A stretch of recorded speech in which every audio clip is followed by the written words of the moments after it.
안녕하세요. 기태형입니다. 자, 2025 공무원 국어 스텝2 기태형 필로 독서편 시작하겠습니다. 제가 카페에 교재 올려드렸는데요. 맨 앞에 구성과 특징, 차례 잠깐 보시죠. 일단 간단하게만 말씀드릴게요. 독서 출제 유형을 정확히 10개로 나누어 가지고요. 출제 유형별로 독해 전략 학습하고요. 그 다음에 최근 기출문제 중심으로 해가지고요. 이 전략을 적용해 볼 수 있는 적용 문제 풉니다. 물론 신유형도 대비를 해요. 그래서 이 9급 출제 기조 전환 예시 문제를 보면 지시 표현의 문맥적 의미라든가 그 다음에 사례의 타당성 점검하는 기존의 시험에 출제되지 않았던 새로운 유형들이 약간 보이는데요. 이미 검증된 이제 7급, 5급 피셋의 언어 논리 기출 문제 이 중에서 9급 시험에 적합한 난도의 문제를 선별해서 훈련할 수 있도록 했습니다. 자, 몇 가지 도식화 기호들 있죠. 잡다하게 그림만이 그린다고 실력 느는 거 아닙니다. 그래서 우리는 아주 간단하게만 쓸 거예요. 도식화 기호도는 약속하고 가죠. 일단은 요 표시는 핵심어고요. 그 다음에 주제라든가 답의 근거가 되는 문장에는 밑줄 칠 거예요. 그 다음에 이렇게 긍정과 부정이라든가 아니면 대립되는 거, 그리고 크게 두세 가지로 구분하는 것들은 이렇게 표시를 할 거고요. 그 다음에 이런 거 순접, 이를테면 그래서라든가 그 다음에 결론 같은 거요. 따라서 이렇듯 이런 결론이요. 아니면 즉이나 다시 말해 해가지고요. 좀 더 쉽게 풀어 말하는 것들은 이렇게 표시를 할 겁니다. 그 다음에 역접이나 반대되는 내용은요, 이렇게 표시할게요. 일단 문제 맞춰서 중요한 정보들을 빠르게 표시하고 도식화하는 게 중요합니다. 자, 우리 이쪽으로 바로 넘어가시죠. 당연히 이제 제가 항상 이렇게 영상 올릴 때 교재 페이지까지 적어 드리잖아요. 그래서 페이지 확인하시고 문제 풀고 들으셔야 돼요. 필로 독서편 같은 경우는요, 우리 얘기했던 것과 비슷한 방식으로 복습하시면 되겠습니다. 그래서 먼저 진도에 맞춰서 문제 푸시고요. 그 다음에 강의 들으시면서 정답과 논리 확인하시고요. 그 다음에 이제 강의 듣고 끝나고 나면 틀렸던 문제 다시 한번 논리 정리하는 것 정도로 복습하시면 돼요. 그래서 복습보다는 예습이 주가 되는 거라고 생각하시면 되고요. 자, 한번 가보죠. 일단 이쪽에 보시면 출제 유형 1 해가지고요. 핵심 논지 파악 이렇게 나와 있죠. 일단 우리가 주제문 찾는 거라고 생각하시면 되는데 첫 번째 전략 1 교재로 같이 볼게요. 일단은 선택지에서 확인되는 내용 중에서 제시문의 내용을 가장 잘 포괄하는 것이 주제가 된다. 당연히 제시문에 나와 있는 내용 중에서 선택지 먼저 골라야 될 거고요. 근데 복수의 선택지가 제시문에 나와 있는 경우가 있어요. 그래서 그럴 때는요, 확인되는 것들 중에서 제시문의 내용을 가장 잘 포괄하는 것이 주제가 된다는 거 생각하셔야겠죠. 저는요, 핵심 논지, 제목 주제 같은 경우는 선택지보다는 그냥 제시문을 먼저 봅니다. 일단 볼게요. 자, 예술에 해당하는 일문단이죠. 아트는 조립하다, 고안하다라는 의미를 가진 라틴어의 아르스에서 비롯되었고 일단 어원 얘기하고 있네요. 그 다음에 예술을 의미하는 독일어 쿤스트, 이 코드 쿤스트가 여기서 나온 거 아닙니까? 그래서 알고 있다, 할 수 있다라는 의미의 쾰넨에서 비롯됐다. 자, 이러한 의미 모두 일정한 목적을 가진 일을 자리낼 수 있는 숙련된 기술을 의미한다라고 하면서요. 지금 나오네요. 따라서, 그죠? 주제 찾는 거기 때문에 결론이 항상 중요하죠. 따라서 이들 용어는 예술뿐만 아니라 수공이나 기타 실용적인 기술들을 모두 포괄하고 있다고 볼 수 있다라고 해가지고요. 그죠? 말 그대로 이제 예술의 어원 그리고 의미 이런 것들 얘기를 하고 있고요. 이 문단 한번 보시면 여기죠. 자, 미적인 의미로 한정해서 쓰이는 예술의 개념은 그래서 미적인 의미로 한정해서 쓰이는 예술의 개념 얘기하고 있고요. 18세기에 들어와서야 비로소 두드러지게 나타나기 시작했으며 예술을 일반적인 기술과 구별하기 위하여 특별히 미적 기술이라고 하는 표현이 사용되었다라고 해가지고요. 일단 18세기 들어와서 그죠? 미적인 의미로 예술의 개념이 한정해서 쓰이기 시작했다라는 얘기가 나와 있고요. 마저 읽어보죠. 생활에 유용한 것을 만들기 위한 실용적인 기술과 구별되는 좁은 의미의 예술은 조형 예술에 국한되기도 하지만 일반적으로는 조형 예술 이외의 음악, 문예, 연극, 무용 등을 포함한 미적 가치 실현을 본래의 목적으로 하는 기술을 가리키는 것으로 이해된다라고 해가지고요. 일반적인 기술과 구별되는 예술의 의미에 대해서 얘기를 해주고 있습니다. 그러면 1문단 같은 경우에 예술의 어원과 의미, 그 다음에 2문단 같은 경우에 예술 개념의 변화에 대해서 얘기를 하고 있죠. 가장 포괄적인 거 몇 번이에요? 4번이에요. 그죠? 예술의 어원 1문단에 나와 있고요. 그 다음에 의미의 변화는 2문단에 나와 있는 겁니다. 여기서 가장 많이 택한 오답이 1번인데요. 이런 거죠. 예술과 기술의 차이가 물론 나와 있기는 해요. 2문단 쪽에. 그죠? 확인하셨을 거예요. 생활에 유용한 것을 만들기 위한 실용적인 기술과 구별되는 좁은 의미의 예술은 미적 가치 실현을 본래의 목적으로 한다라고 나와 있어요. 그래서 예술과 기술의 차이가 나와 있기는 한데 1번 같은 경우는 이 문단의 내용만을 담는 부분적인 선택지라는 거죠. 그래서 1번과 4번이 다 확인이 되는데 제시문 전체의 내용을 가장 많이 포괄하는 것은 4번이기 때문에 1번보다는 4번이 적절하다는 거, 이거 생각하셔야 되죠. 자, 그다음에 3페이지 가볼게요. 전략 2 해가지고요. 그죠? 한번 보시면 우리 왜 특히 주제나 핵심 논지 찾는 문제에서요. 사례들이 나오는 경우가 있는데 우리 생각해 보세요.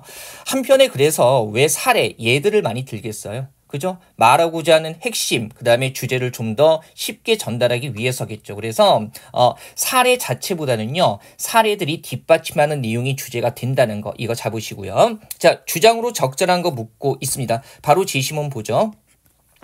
자, 1문단 보시면 우리에게 친숙한 동물들의 사소한 행동을 살펴보면 그들이 자신의 환경을 개조한다는 것을 알 수 있다. 뭐 어려운 얘기 아니네요. 자, 가장 단순한 생명체는 먹이가 그들에게 헤엄쳐오게 만들고 고등 동물은 먹이를 구하기 위해 땅을 파거나 포획 대상을 추적하기도 한다. 이처럼이라고 해가지고요.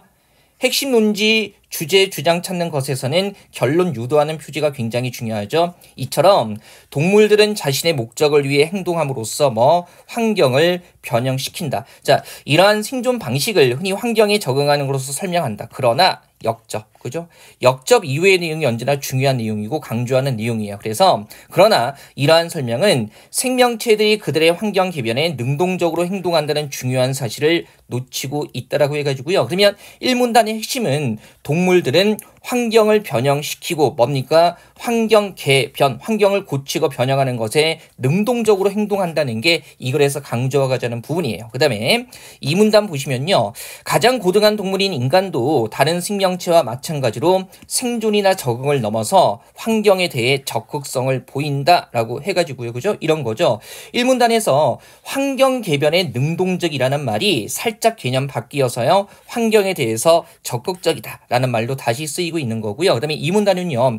가장 고등한 동물인 인간도라고 해가지고요. 이때 인간은 하나의 사례로서 추가가 되고 있죠. 그래서 이걸 자체는 인간의 초점을 맞춘 게 아니라 인간을 포함한 어디에 생명체의 초점이 있는 겁니다. 그죠? 생명체들. 그죠? 그래서 환경의 적극성, 그 다음에 생명체들은 환경 개변에 능동적이다가 이 글의 핵심이 되는 거죠. 따라서 정답은 뭐예요? 3번이죠. 생명체는 환경을 능동적으로 변형한다. 이게 이 글의 주장으로 가장 적절하고요.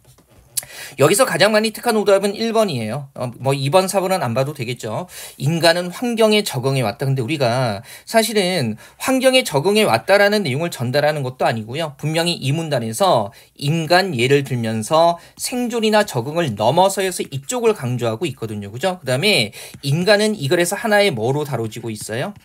사례로 다뤄지고 있기 때문에 이 사례 자체는 글의 핵심 주장으로 적절하지 않습니다. 1번과 3번의 차이점 뭔지 명확하게 인지하실 수 있겠죠. 자, 그 다음에 4쪽 갑니다. 그죠? 역시 중심 내용 얘기하고 있고요. 제시문 바로 가보죠. 자, 문단 하나밖에 없네요. 책 없이도 인간은 기억하고 생각하고 상상하고 표현한다. 그런데 책과 책 읽기는 인간이 이 능력을 키우고 발전시키는데 중대한 차이를 가져온다. 어쨌든 책이 중요하다는 거네요. 책을 읽는 문화와 책을 읽지 않는 문화는 기억, 사유, 상상 표현의 층위에서 상당히 다른 개인들을 만들어내고 상당한 질적 차이를 가진 주체들을 생산한다. 누구도 맹목적인 책 예천자가 될 필요는 없다. 그러나 라고 하면서요. 역접으로 뒷내용 강조하는 거죠. 중요한 거라고 또 이거 포인트 잡아주고 있네요. 얼마나 쉬워요. 자, 인간을 더욱 인간적이게 하는 소중한 능력들을 지키고 발전시키기 위해서 책은 결코 희생할 수 없는 매체라는 사실이다라고 해가지고요. 말 그대로 뭡니까? 책이 꼭 있어야 한다는 얘기를 하고 있는 거죠. 또 첨가되고 있네요. 그 능력의 지속적인 발전에 드는 비용은 싸지 않고 그 다음에 무엇보다도 라고 하면서 역시 강조하고 있네요. 책 읽기는 손쉬운 일이 아니다라고 하면서 뒤쪽에 가벼운 예가 남아있죠. 자, 거기에는 상당량의 정신의 에너지가 투입돼야 하고 훈련이 요구되고 읽기의 즐거움을 경험하는 정신 습관의 형성이 필요하다 해가지고요. 결국 여기 우리가 그러나 이후 그 다음에 무엇보다도 라고 강조하고 있는 부분들을 포괄하는 것을 찾으면 되죠. 그럼 몇 번이 되는 겁니까? 그렇죠. 2번이죠. 독서의 필요성과 어려움. 그죠? 책은 결코 희생할 수 없다. 있어야 하고요. 그 다음에 쉽지 않다라는 이 두 가지 내용을 2번이 가장 적절하게 반영하고 있어요. 그 다음에 이 3번 문제에서 가장 많이 택하는 오답은요. 4번인데요. 책 읽기 능력 개발에 드는 비용이라는 거, 그죠? 물론 이제 능력의 발전에 드는 비용은 싸지 않다라는 말이 나와 있기는 한데 나와 있는 내용이지만 얘는요. 책이 꼭 필요하다라는 이 중요한 내용을 담고 있지 못하기 때문에 확인되는 내용이기는 하지만 중심 내용이 될 수는 없는 겁니다. 그죠? 자, 다시 한번 말씀드리지만요. 중심 내용이라는 건 뭐예요? 글 전체의 내용을 확인되는 것들 중에서 글 전체의 내용을 가장 많이 포괄하는 거. 그게 중심 내용이죠. 3번 문제까지 전략 3번 본 겁니다. 그러나 라는 거, 그죠? 역접이나 전환 이후의 내용이 주제가 된다는 거죠. 우리 이제 독서 연습하는데 제가 이 말씀을 드릴게요. 막연히 어려운 문제를 많이 푼다고 좋은 건 아니죠. 우리가 예시 문제 분석하면서 다들 막 피셋이 됐네, 문제가 어려워지네, 이제는 5급 문제까지 풀어야 되네, 이런 낭설들 많이 퍼뜨리고 있는데 여러분들이 한번 한 걸음 빠져나와서 객관적으로 문제를 꼼꼼히 분석해 보세요. 물론 분명 기존 유형이 아닌 것들이 등장하기는 하지만 특히 논리 같은 거 제외하고 나서요. 나머지 문제들은요.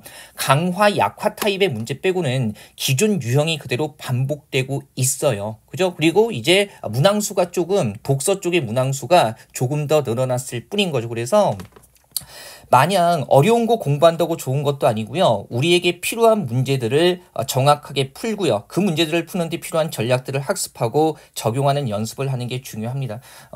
어려운 문제 푼다는 것으로 공부가 되고 있다는 이상한 자기 위안 하시면 절대 안 됩니다. 그죠? 장사 속에 속아 넘어가시면 안 된다는 말씀 드리고 있는 거예요. 그죠? 자, 그 다음에 5번 한번 가보죠.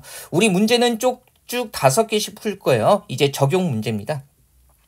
핵심 논지라는 말 나와 있고요. 주제 주장이죠. 2차 예시 문제인데 한번 가보죠. 일단 1문단 한번 보시면 판타지와 SF의 뭡니까? 차별성이라고 나와 있어요. 그러면 이 글은 뭡니까? 판타지와 SF의 차별성을 얘기하고 있는 거네요. 자, 낯섦과 이미 알고 있는 것이라는 기준을 통해 드러난다 해가지고요. 그러면 낯섦, 그 다음에 이미 알고 있는 것, 이 두 가지 통해서 차별성이 어떻게 설명되고 있는가를 보면 돼요. 그 다음에 이 문단 한번 보면 판타지와 SF에는 모두 새롭고 낯선 것이 등장하는데 보세요. 모두라고 나와 있으니까 얘는 공통점이죠. 이거는 뭐 얘기하려는 거예요? 차별성 얘기하려는 거니까 공통점보다는요. 차이점 언급하는 부분에 집중해야 될 겁니다. 자, 비근한 예가 현실에 존재하지 않은 괴물의 출현이다. 판타지에서 낯선 괴물이 나오면 제가 이거 이제 얼굴이 안 보이기 때문에 어디 읽고 있는지 가리키려고 이렇게 긋는 거고요. 핵심 문장 밑줄 치는 건 아닙니다. 노란색이 핵심이에요. 사람들은 저게 뭐지 하면서도 그 낯설음을 그대로 받아들인다. 그렇기에 등장인물과 독자 모두 그 괴물을 원래부터 존재했던 것으로 받아들이고 괴물은 등장하자마자 세계의 일부가 된다면서 자 결국이라고 땡큐네요. 그죠? 결국 판타지에서는 이미 알고 있는 것보다 새로운 것이 더 중요한 의미를 갖는다라고 얘기를 하고 있어요. 그죠? 자, 새로운 것이 중요하다라고 얘기를 하고 있고요. 자, 이와 달리라고 해가지고요. 다른 측면 언급하고 있네요. 자, SF에서는 그런 괴물이 어떻게 존재할 수 있지라고 의심하고 물어야 한다. SF에서는 인물과 독자들이 작가의 경험적 환경을 공유하기 때문에 괴물은 절대로 자연스럽지 않다. 괴물의 낯설음에 대한 질문은 괴물이 존재하는 세계에 대한 지식, 세계관, 나아가서 정체성의 문제로 확장된다. 이처럼이라고 앞내용 가리키면서 정리하고 있네요. 자, 이처럼 SF에서는 어떤 새로운 것이 등장했을 때 그 낯설음을 인정하면서도 핵심이죠. 인정하면서도 동시에 그것을 자신이 이미 알고 있는 인식의 틀로 끌어들여 뭡니까? 재조정하는 과정이 요구된다. 그러면 이런 거죠. 낯섦과 이미 알고 있는 것에 대해서 판타지 같은 경우는요. 새로운 것이 더 중요하고 그죠? 그다음에 SF는 낯섦을 인정하면서 뭡니까? 재조정하는 과정이 요구된다. 결국 우리가 이렇게 밑줄로 표시한 노란색으로 표시한 이 두 부분의 내용을 가장 많이 담고 있는 거 찾으면 되죠. 그럼 뭡니까? 4번이네요. 그죠? 일단 판타지는 알고 있는 것보다 새로운 것이 더 중요하고 그죠? 뭡니까? 결국 이후에 나와 있는 거고요. SF는 알고 있는 것과 새로운 것 사이에 재조정이 필요한 장르이다. 재조정하는 과정이 요구된다 해가지고요. 각각의 핵심을 정확하게 반영하고 있어요. 그죠? 사실은 이 문제는요. 차이점을 묻는 것은 아닌데 1번, 2번, 3번 한번 걸러 볼게요. 우리 왜 판타지의 특성을 이렇게 하죠. 그죠? 판타지는 그냥 새로운 거. 그 다음에 뭡니까? 예, SF 같은 경우는 셈으로 쳐볼게요. 그죠? 뭡니까? 낯설음을 인정하고 재조정한다라는 건 보세요. 자, 판타지와 SF는 모두 새로운 것에 의해서 알고 있는 것이 바뀌는 장르이다라는 거죠. 자, 한번 보세요. 알고 있는 것이 바뀐다. 새로운 것에 의해서 알고 있는 것이 바뀐다라는 거. 뭡니까? 새로운 것을 강조하는 건 뭐예요? 그죠? 판타지의 특성이고 그다음에 이미 알고 있는 것이 바뀌는 재조정하는 것은 뭐가 되는 겁니까? SF의 특성이죠. 그래서 모두라고 하면서 다른 범주에 있는 것들을 한꺼번에 연결하고 있기 때문에 안 돼요. 그다음에 이번에 역시 판타지와 SF 모두라고 얘기하고 있고요. 알고 있는 것과 새로운 것을 그대로 인정하고 보세요. 재조정이 필요한 장르는 적어도 SF에만 요구가 되는 거죠. 판타지를 뭡니까? 재조정할 수는 없고요. 그 다음에 알고 있는 것과 새로운 것을 뭡니까? 그대로 인정한다라는 거. 이건 뭐예요? 그죠? 알고 있는 것보다 새로운 것이 더 중요한 의미를 갖는 거 판타지고요. 그죠? 판타지에서 새로운 것이 더 중요한 의미를 갖는다라고 얘기를 하고 있기는 해요. 근데 일단 재조정 같은 게 명확하게 SF의 특성이기 때문에 판타지의 범주와 연결하면 안 되는 거죠. 그 다음에 4번이요. 자, 판타지 이야기하고 있어요. 새로운 것보다 알고 있는 것이 더 중요하고 아니죠. 새로운 것이 더 중요한 게 판타지의 특성이기 때문에 아예 글의 내용과 일치하지 않는 겁니다. 핵심 논지 찾는 차원에서 보면 4번은 많이 어렵지는 않죠. 자, 5번까지 한번 가볼게요. 역시 주제로 적절한 거 얘기하고 있고요. 자, 1문단부터 가볼까요? 예전에 혐오는 이라고 해가지고요. 혐오에 대해서 얘기하고 있어요. 대중에게 관심을 끄는 말이 아니었지만 요즘에는 익숙하게 듣는 말이 되었다. 이는 과거에 혐오가 존재하지 않았다는 말이 아니다. 단지 최근 몇 년 사이에 문제가 폭발하듯 가시화되어 있다는 뜻이다. 가시화되었다는 뜻이고요. 혐오 현상은 외계에서 뚝 떨어진 괴물이 만들어낸 것이 아니라 거기엔 자체의 역사와 사회적 배경이 있습니다. 자, 그다음에 이 문단 보면 이 문제를 바라볼 때 주의사항이라고 했으니까 특별히 글쓴이가 조심해야 된다고 얘기하는 부분이죠. 그러면 자, 혐오나 증오라는 특정 감정에 집착해서는 안 된다는 것이다 라고 얘기를 하면서요. 그죠? 자, 하지만이라고 역자 표지 나와 있어요. 자, 어떻게 얘기하는 거? 이를테면은 나쁜 감정이니까 나쁘고 약자와 소수자를 차별하게 만드니까 나쁘다라는 대답들이라는 것은 문제의 성격을 오인하게 만들 수 있다. 자, 혐오나 증오라는 감정에 집중할수록 우린 달을 가리키는 손가락만 바라보는 즉 본질을 보지 못한다는 거죠. 그래서 일단은 이 문단의 중심 내용은요. 혐오나 증오라는 특정 감정에 집착해서는 안 된다는 겁니다. 그 다음에 3문단 인과관계를 혼동하면 곤란하다. 역시 조심하라고 얘기해주고 있는 거죠. 자, 우리가 문제시하고 있는 각종 혐오는 자연 발생한 게 아니라 사회적으로 형성된 감정이고요. 사회 문제의 기원이나 원인이 아니라 발현이며 하나의 결과라는 겁니다. 더 정확히 말하자면 혐오는 증상입니다. 결과로서의 증상이라는 거죠. 증상을 관찰하는 일은 중요하지만 거기에만 매몰되면 곤란하다. 글쓴이의 가치 판단이 그대로 드러나는 거잖아요. 우리는 혐오나 증오 그 자체를 사회학으로 지목해 도덕적으로 지탄하는 데서 그치지 말아야 한다라고 얘기를 하고 있습니다. 그러면 결국 혐오라는 감정 자체에 집중하지 말고 매몰되지 말고 뭡니까? 하나의 결과로서 좀 더 근본적인 것을 바라봐야 한다는 얘기를 하고 있는 거예요. 가장 가까운 거 3번이죠. 혐오 현상을 만들어내는 근본 원인을 찾아야 한다라는 거 그죠? 지탄만 하지 말고 그죠? 본질을 바라보라는 게 중요하고요. 그다음에 인과관계를 혼동하지 말라는 거니까 그죠?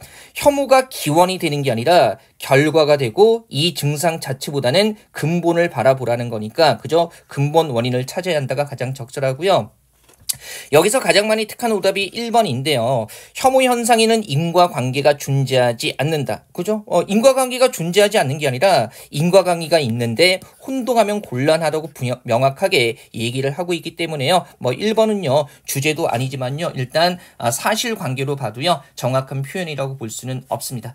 자, 일단 1강은 여기까지 할 거고요. 제가 특히 독서할 때는 좀 템포를 빠르게 갈 거예요. 이게 무슨 원리 따지고 논리 따지고 이런 부분이 아니어가지고요. 있는데요. 제가 템포를 느리게 가져가면 여러분들이 조금 지루해질 수 있습니다. 그래서 조금 빠르게 템포 가져갈 거고요. 궁금하신 점들은 언제나 카페에 질문 남겨주십시오. 자, 1강은 이렇게 해서 마무리하도록 하겠습니다.